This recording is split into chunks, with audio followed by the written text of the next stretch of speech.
Currently, we're in Cape Coral, Florida. We're going to talk about the very tragic death of Dustin Diamond, known to millions of fans around the world as Screech. He played that character on Saved by the Bell. Let's get right into the story.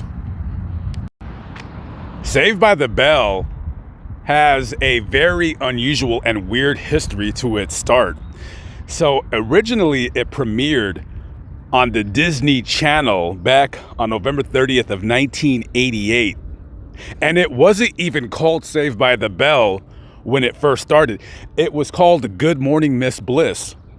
And the show revolved around the character Miss Bliss, who was played by a British actress named Hayley Mills. Now, in the TV show, it takes place in Indianapolis, Indiana, not sunny Southern California. Now, in the show, it would show her in school having interactions with the different students in her class, in particular, Zach Morris, who's played by Mark Paul Gosselaar. And then it would show scenes of her at home dealing with her husband, so forth and so on. The show was absolutely terrible. When I was a little kid and I would watch reruns of Saved by the Bell, I would always wonder, like, this show is so terrible, like the older episodes. And later I would find out why it was terrible. Now, the show had, of course, Mark Paul Gosselaar, and it had Dustin Diamond, who played Screech, Lark Voorhees, who played Lisa, and I believe also Mr. Belding was on the show. There actually, I believe, was there was an original Mr. Belding who was played by a different character, but I think that was shot as a pilot. Now, you had two other kids who were friends with, Zach and Lisa and Screech. You had Max Batimo, who played Mikey, and Heather Hopper, who played the character Nikki. Now, the show, I believe, ran for like 13 episodes, and, the producers, they said, this is trash. And you know what, Disney, they weren't interested in picking it up. But someone behind the scenes, a NBC executive by the name of Brandon Tartikoff, he believed in the show, but he felt that it needed to be retooled. Now, in the show, Zach is a popular character, so they're going to be taking this show and they're going to be having like screenings with different focus groups, and they're going to say, what character do you identify with, or what character do you like, and so forth and so on. So people liked Zach. He was the cool kid. He was kind of cute and cheeky and funny and sly, get away with stuff, not do his homework and all that stuff, right? So they liked Zach. So they wanted to bring the show over to NBC. And they liked the characters, except Miss Bliss. You got to go. You're fired because you're not funny, which the character was not. And here's the problem with Nikki, the characters Nikki and Mikey. Here's the thing. The producers, they need to shake the show up. If they want it to be a success, they want to shake it up. You got to get rid of Nikki because she just doesn't have the look of somebody who's cool. She just kind of looks like a nerd. I'm going to say it. Hey, she looks like a nerd. And they didn't want her on the show. That's just all there is to it. The Mikey kid, all right, listen, here's the problem with that character.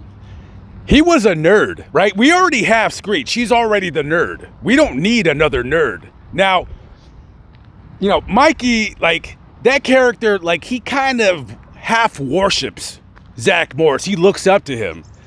And the producers are like, you know what? That character's not going to work because we already have Screech. He's the nerd, and Mikey, he's turning into a slightly cooler version of Screech, and we're not interested. We need a character that could almost be Zach's rival, if you will, in terms of getting chicks or whatever. So they got rid of the Mikey character, and they brought on Tiffany Amber Thiessen, who played Kelly, and they brought on Mario Lopez, who would play AC Slater, the cool kid, right? So you got this TV show, and everything is falling into place, and it was a smash hit. I used to watch this show all the time. I mean, it was, still to this day, it's one of my favorite TV shows. Oh, also Elizabeth Berkley. Who could forget about her, Elizabeth Berkley? Did anybody watch that movie Showgirls? I did. I'm not proud. I'm not proud I watched it. I'm sorry. So anyways, so Saved by the Bell, I was kind of shocked about this when I was reading up on stuff. It only was on for 4 seasons. Well, at least that version of the show. And then they would have a spinoff, Saved by the Bell, the college years. Fun fact with me in that show, that was the very, very last TV show that I had to be at home at 9 o'clock on Tuesday night to watch. Saved by the Bell, the college years. I liked that show, but it just wasn't the same when they're all grown up in college or what have you. So they quickly canceled that show, and then they would later bring back Saved by the Bell, the new class. So that was on for about 6 or 7 seasons. And Screech, of course, Dustin Diamond, he plays Mr. Belding's assistant on the show. And that show was a hit. It lasted a pretty good amount of time. Me personally, I didn't watch it because by that time I had already pretty much stopped watching television. So that show was on from about 1993 to about 2000. So after that, Tiffany Amber Thiessen, she becomes the hottest chick to ever, play on 90210. My personal opinion. I mean, she might be one of the hottest chicks, like, ever on TV, really, when you think about it. And, Mark Paul Gosselaar, he would work his show, so he's been a pretty much a working actor.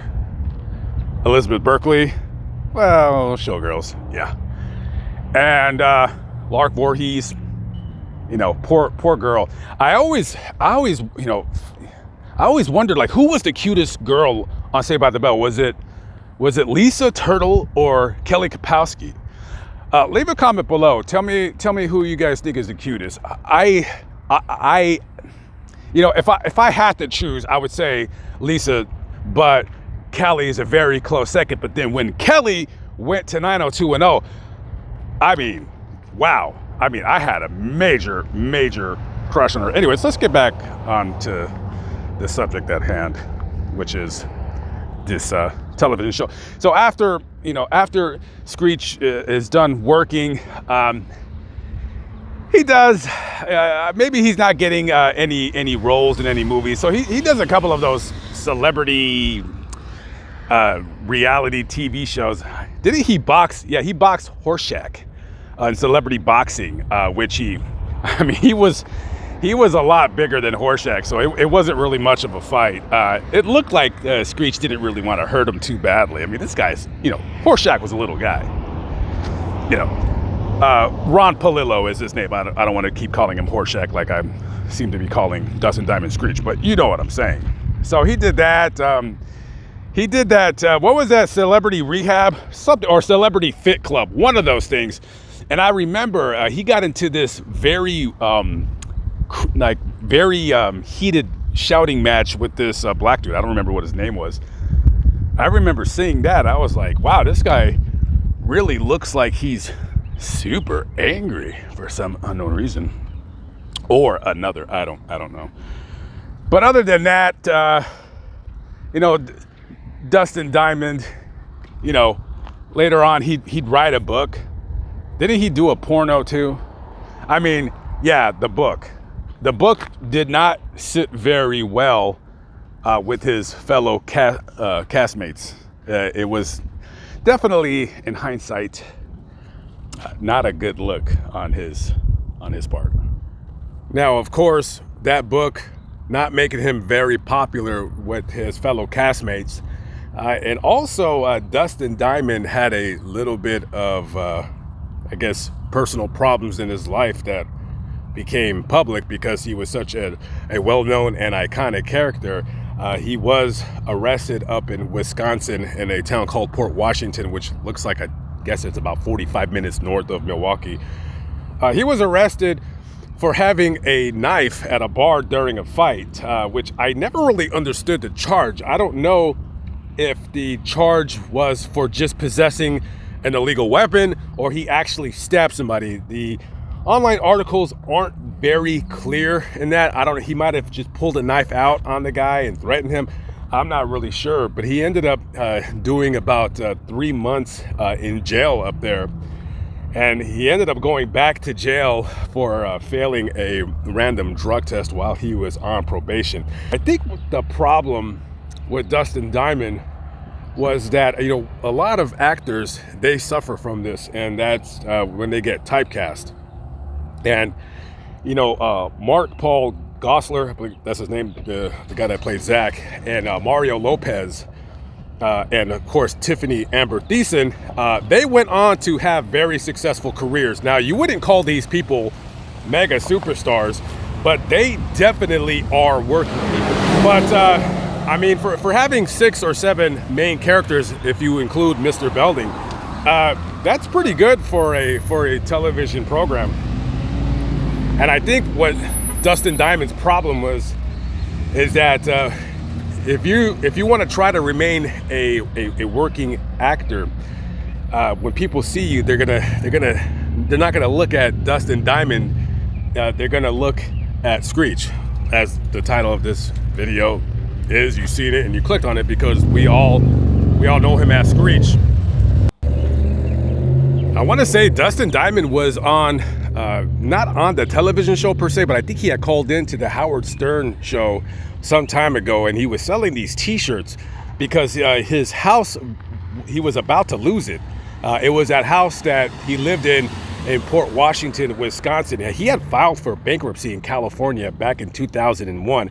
Now, I'm gonna guess that those kids that were working on the show, they were getting paid pretty decently. I'm not saying they were making $100,000 an episode, but they were making money.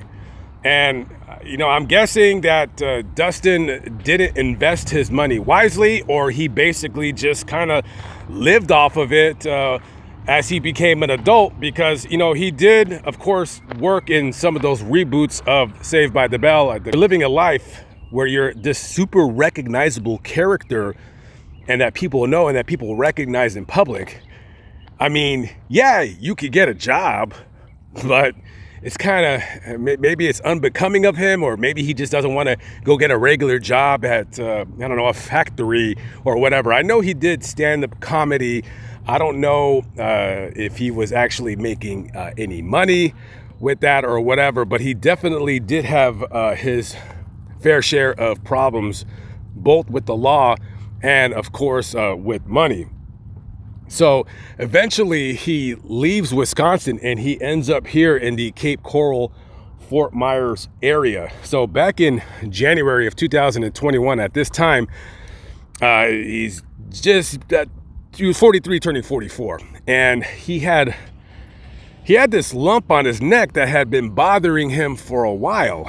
And I don't know if he told any of his friends. Maybe he was like, it's just, maybe it's a cyst, or I don't know. But he didn't go to the doctor about it. Now, him being a member of the Screen Actors Guild, you when you're a member, you got to do so many speaking parts annually, or say so many words, or what have you, to be able to keep your benefits. Because of course they do have, I'm imagining, medical, dental, vision, or what have you. But for some unknown reason, he didn't want to go to the doctor until the pain was just too much. So he goes to the doctor and he says, hey, I got this lump in my neck. And the doctor says, okay, let me check it out. And they do and run some tests, and he has single cell carcinoma, basically cancer, and it's stage 4. And they immediately start chemo treatments. Now, he did finish his first series of chemotherapy treatments. I don't know if he was taking the pills or if they were doing it IV wise. They were probably doing it IV wise. That's just what I'm gonna guess. And then the doctors told him, they basically told him this. They said, listen, the cancer has spread. It's gone. It's far too gone. They just told him, you basically have, I want to say 3 to 5 months to live. It was definitely less than 5 months. And within 3 weeks, he was dead at the age of 44. And this building right here, this is Mullins Memorial. This is a funeral home and a cremation. They offer cremation services. Now, I'm not 100% sure if this is the actual place where they did or do the cremations, but I believe it is, because if you see on top of that building right there looks like there is some kind of a device that emits smoke. So I'm gonna say that this is the place that where they definitely brought his body to after he had passed away. Up until the last week of his life, he was able to talk, but as the cancer was progressing, it was making it more and more difficult for him to breathe. And by the last Sunday before he died, he was barely able to breathe and he was unable to talk. So when he was at the hospital, they had released him to hospice care at a friend's house over, I believe he lived in Fort Myers, which is the next town over. And one of his friends said in an online interview that the last week of his life was pretty bad, and that he said, quote, Dustin was scared. He called me often crying, telling me he didn't want to die. He was in a lot of pain. And one time he had told me on the phone, quote, find me a new body. I don't want to die. That broke my heart when I read that, man. That really broke my heart. So as they transported him from the hospital to his friend's house for hospice, they were preparing his bed in a room they had for him. And when they went, I'm assuming they had him in bed in the living room. And then when they went to move him, he was already dead. So he probably died sometime between, obviously, the time of transport and the time that he got to the house. So he did not die alone. He did die with people who loved him very, very much, and those who were around him.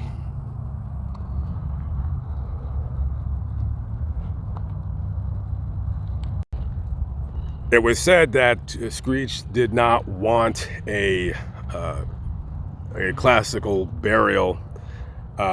He wanted to be cremated. Not sure what happened to his ashes. I'm sure they were entrusted with a loved one.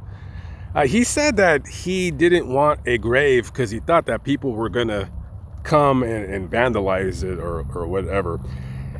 After doing a little bit of reading about Dustin Diamond, I tell you this, he sounded to me like a tortured soul. I've often said this all the time. Any actor who is able to make a living being an actor, I don't care if you're struggling, I don't care if you're a millionaire, however way in the amount of money that you make, if you're able to make a somewhat kind of any living being an actor, boy, let me tell you, you're living the dream. And Dustin, maybe there's a lot about Dustin's life that we don't know, and I'm not going to pretend that I did some kind of great research on this, because there wasn't a whole lot of research to do, because he was kind of a private guy. Yeah, he did the stand-up comedy thing. Yeah, he did other rebirths of the Saved by the Bell TV series, but it wasn't like he was a showboat. It wasn't like he had this huge social media presence. This guy could have easily had made a Twitch channel. He could have made a YouTube channel. He could have continued to make money just on his name, but maybe his agent is telling him, hey, there's not a whole lot of roles that are fit for a guy who's typecast as Screech. And I think, when he wrote that book talking about everything that happened behind the scenes with Saved by the Bell, maybe there was some jealousy involved. I don't know if he ended up becoming, leaving the Earth, still being good friends with Mario and Paul and Tiffany and whoever. But it definitely left a sour taste in their mouths. And maybe that was just a guy who was just kind of desperate for, to make a living, make some kind of money. We don't know. We don't know if he's calling his agent every 2 seconds. Did you find a role for me? Did you find a role? No, nobody's calling. Nobody wants to hire Screech. And I think, again, I don't know. I'm just guessing. I am guessing, however, that he probably just kind of experienced that one too many times. And with the whole thing with the cancer, I know oftentimes guys and girls are scared to go to the doctor when they, feel something like that. But, at any sign of any kind of problem or pain, I'm definitely going to be the one to go to the doctor. And I don't even know if he smoked. Didn't say that he smoked. I don't know. Did he? I have no idea. I couldn't verify any article to see whether he did smoke or not. But just to end the video, listen, an iconic character in television history, regardless of the fact if he was typecast or not, he lived a life. He was able to make a living. And I think a lot of times, and I hate when people say this, because every time I hear people say this, I'm just like, shut up. But it is true. It's all starts here. It's your way of thinking. It's your line of thinking. If you think positive, more positive things are going to happen to you. If you think negatively, negative things are going to happen to you. Now, don't get it twisted. I'm not saying he brought the cancer on himself with any kind of negative thinking. I'm not saying that. I'm just saying this. Hey, you're Screech. Embrace it. Embrace it. Embrace the role. Make as much money as you can with it. That's what I would have done. That's what I would have done. Anyways, rest in peace, Dustin Diamond. We love you very much. The greatest nerd in television history. Steve Urkel, close second, but no. Dustin Diamond, the greatest television nerd ever of all time. And I know this video was a little bit odd and weird with the location and stuff like that, but I don't know, man. I really love Saved by the Bell, and he was my favorite character on the show. I know he probably wasn't the most popular character, because of course the two popular characters are going to be, Zach and Slater. But to me, Saved by the Bell is one of those television shows that there is no Saved by the Bell if there is no Screech. And it's just like there's no Saved by the Bell if there's no Kelly Kapowski, there's no Jesse, there's no Lisa Turtle, Zach, H.C. Slater, Mr. Belding. Every character on that show had a very integral part in making that show the success that it was. And, hey, what are you going to do? Rest in peace to Dustin Diamond. And last thing, I promise, I'll let you guys go. Last thing, if you're experiencing anything like that, any lumps, anything like that, like you're feeling really tired all of a sudden, you got to get checked. You got to get checked. Dustin is the proof of that. Okay, he was a very young guy. He should not have died. He was only barely 44 years old, and I'm 44 years old now, so a young guy. Still had plenty of life left to live and what have you. All right, I'm out of here. I will see you on the next video. Peace out.